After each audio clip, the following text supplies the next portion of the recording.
अस्सलाम वालेकुम। आज जो मैं आपके सामने रेसिपी लेके आई हूँ वो है मैदे की रोटी, जिसको आप घर में बना सकते हैं। आपको ज़्यादा चीज़ों की ज़रूरत नहीं पड़ेगी और इसको आप सुबह के नाश्ते में भी खा सकते हैं बना के, और शाम की चाय के साथ भी। चलें देखते हैं कि इसके लिए हमें क्या क्या चीज़ों की ज़रूरत है।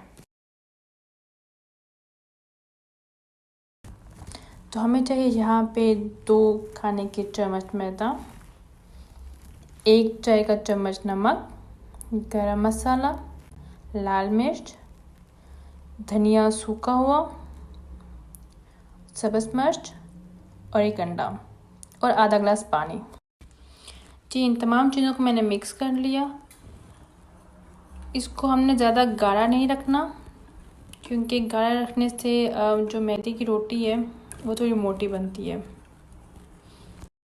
तो यहाँ पे मैंने इसको पैन में डाल दिया तकरीबन 1 चाय का चम्मच तेल के साथ। जब इसकी एक साइड कंप्लीट हो जाएगी तो फिर हम इसकी साइड चेंज करेंगे।